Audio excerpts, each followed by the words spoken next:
Alright, hey guys, today I want to talk to you about narrative writing. This should mostly be a review, but I think it's important to go over. So let's get started. A narrative is any type of writing that tells a story. So you can have fictional narratives, you can have non-fictional narratives, long narratives like a novel or short stories, etc.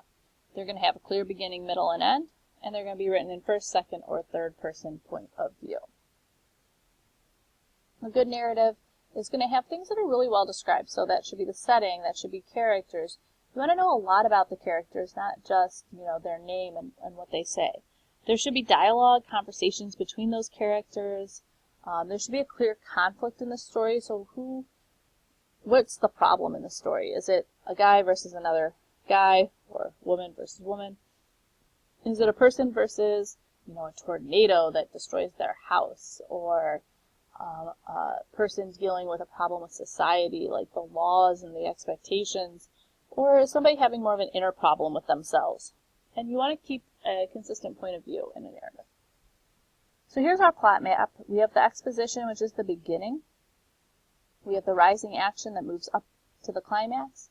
We have a shorter section called the falling action that takes us down to the conclusion.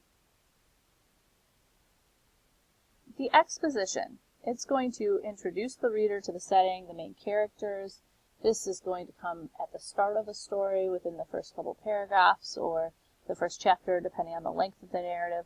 And this is where we want to get our readers interested in hearing what else we have to say, right? It should hook us in so we can keep reading. And sometimes it will introduce the conflict in the story, whatever the problem is.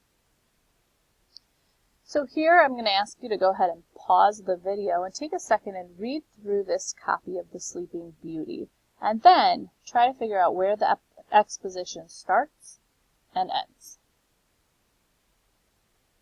Alright, now that you're back, where was the exposition? Good, first paragraph tells us the setting, once upon a time, kingdom far, far away, the characters, king and queen, fairies, daughter, evil fairy. The rising action is going to build up to the climax. The rising action actually has several smaller events that happen, and it can contain subplots, so some smaller conflicts that affect other characters. And oftentimes it can build suspense depending on the type of story.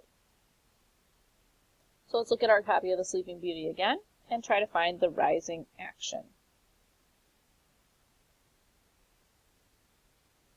Good. Second paragraph and the first sentence of the third paragraph.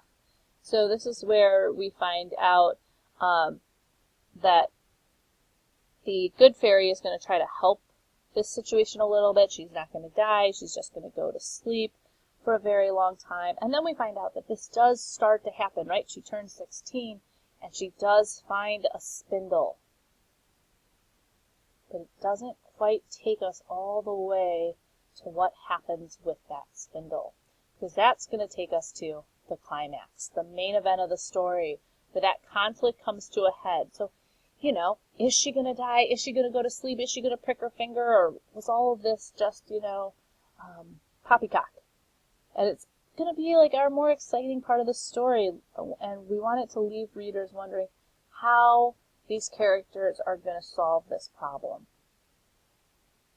So let's look for the climax in The Sleeping Beauty.